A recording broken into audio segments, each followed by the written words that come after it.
Elle vient de partout, ils refusent d'aller nulle part. Ensemble, ils vous amènent exactement là où ça fait réfléchir. Brick Villemur. OK, ça, c'est une histoire vraiment pas évidente. On va prendre le temps de foncer dedans, là, de creuser dedans plutôt.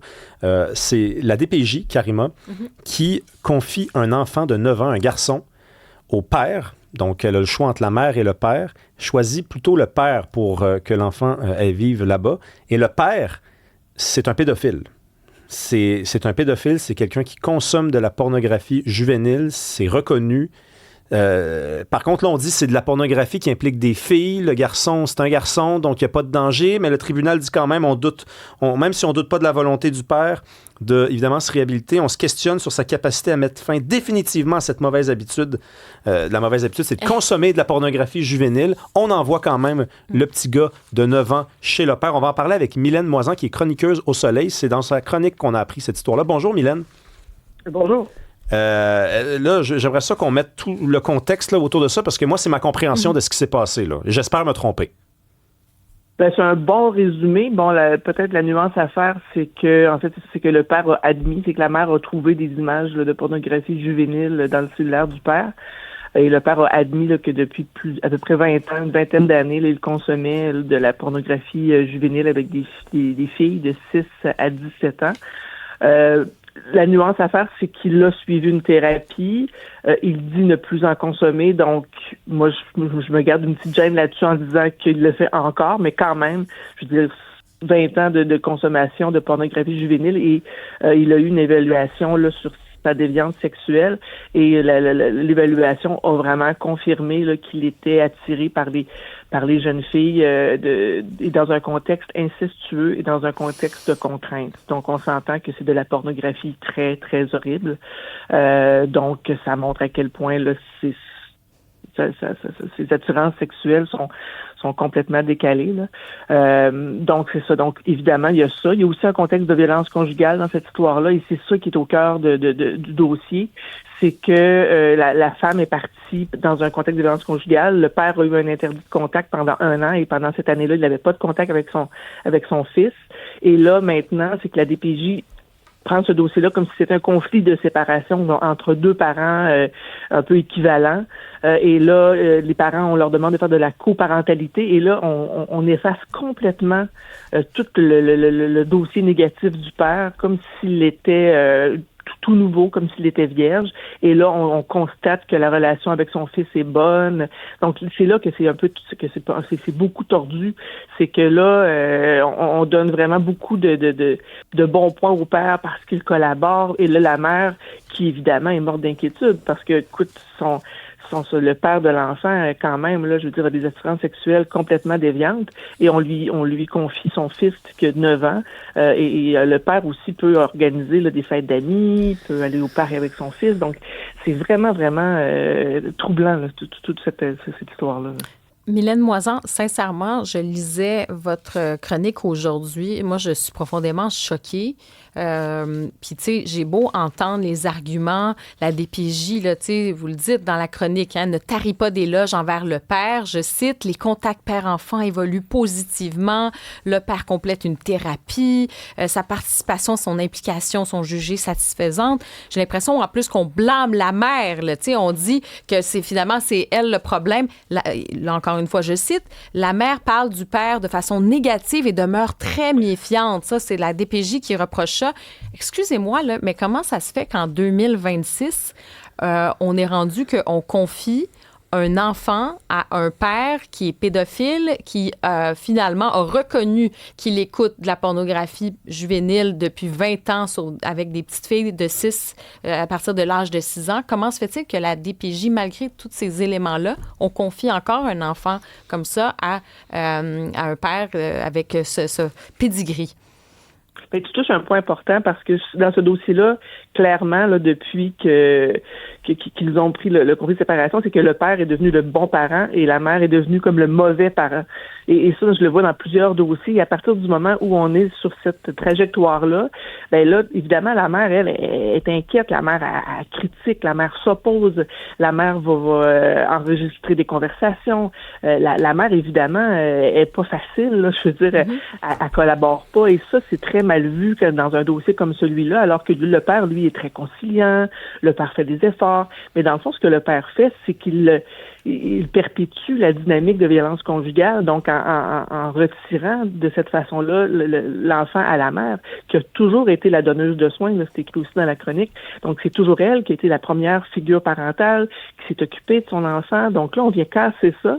Et là, on confie l'enfant à son père, qui est auteur de violence conjugale, qui a consommé de la pornographie juvénile et qui, en plus, la juge l'oblige à rester avec ses parents. Donc, le père doit rester avec ses parents parce qu'il n'est pas jugé assez autonome pour s'occuper de son enfant. Donc, c'est pas supposé être ben non, c'est ça, c'est pas supposé être l'intérêt de l'enfant. J'ai l'impression qu'on a eu tellement de débats de société. Il y avait eu là, cette commission avec Madame Laurent sur vraiment là, cette idée-là de protéger les enfants. On n'a pas appris de ça. Là, on a l'air d'être comme dans le jugement, mais excusez-moi, mais je pense à cet enfant-là. Voyons donc. Mm-hmm. Bien, absolument. Mais là, c'est sûr qu'il est jeune. Il exprime quand même la volonté de voir ses deux parents. Bon, est-ce qu'il faudrait juger que le père est assez dysfonctionnel pour ne pas lui donner de contact comme ça a été fait pendant 1 an et vraiment aller vers la mère, ou est-ce qu'il faudrait aménager des petits contacts avec le père pour maintenir une certaine relation? Mais ce qui est évident, c'est que la principale personne qui devrait s'occuper de cet enfant-là, c'est sa mère.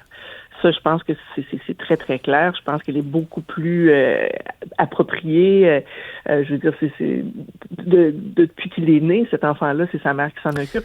Et elle n'a pas non plus le passif là, que le père a. Là. C'est évident. Mais il y a Alex de Montréal qui pose une bonne question. J'aurais même dû la poser dès le début. Là. Pourquoi ce père n'est pas en prison? Pourquoi il a subi une thérapie, suivi une thérapie, il dit « je suis correct, j'en consomme plus ». Attends une minute, il n'y a pas de la prison pour regarder de la pornographie comme ça pendant 20 ans, là? Quand ça fait 20 ans qu'on a fait ça puis qu'on se fait prendre, on va pas en prison pour ça?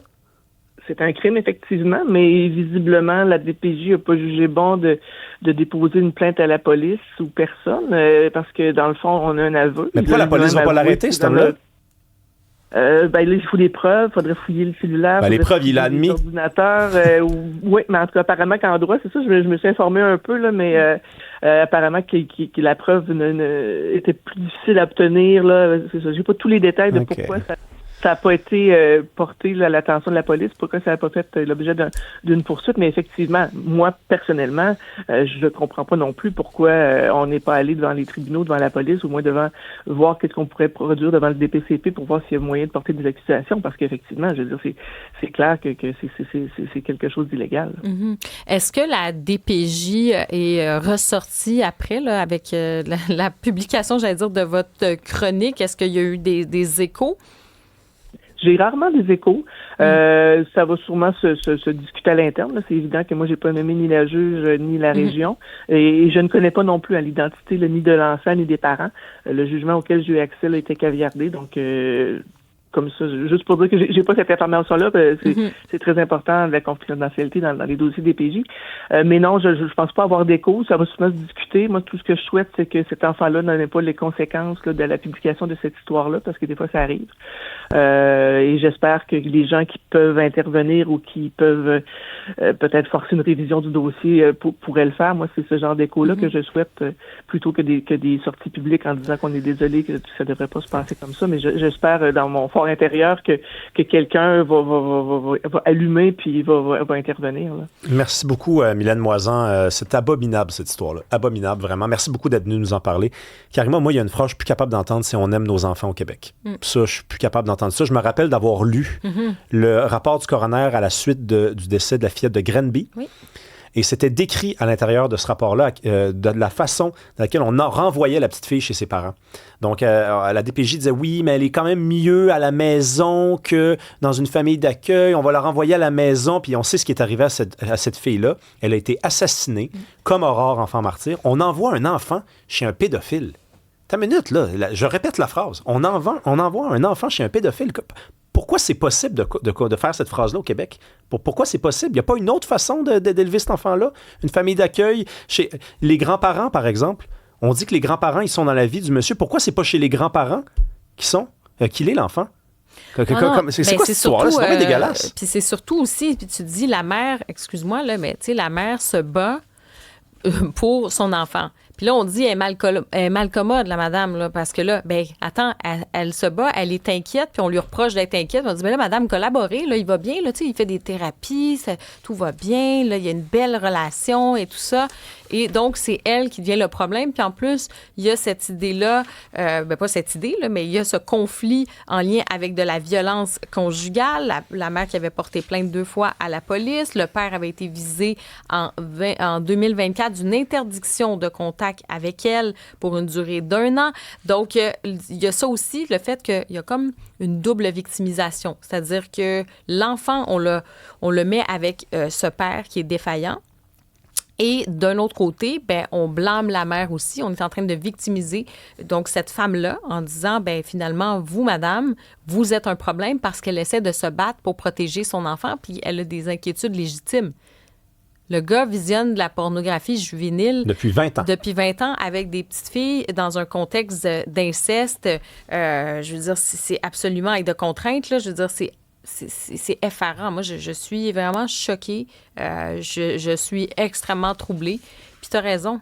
Non, le Québec n'aime pas ses enfants quand tu vois ça. Non, mais faites votre travail en passant, là, parce que c'est pas juste la DPJ, c'est les juges, c'est les policiers, c'est tout ce monde-là. Là. Si nous, on est capable de lire Le Soleil puis d'apprendre qu'il y a quelqu'un que ça fait 20 ans qui regarde des cochonneries sur son téléphone cellulaire, pourquoi il n'y a pas une enquête sur cet homme-là?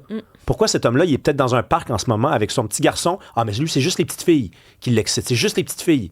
Sauf que le garçon, il est au parc, puis il peut s'approcher des enfants. C'est quoi cette histoire-là? Tu sais, il n'y a pas d'interdiction. Oui, tu as complètement raison. Puis l'enfant, si jamais, là, c'est son anniversaire, il invite des amis à la maison, des petites filles à la maison. Dégueulasse.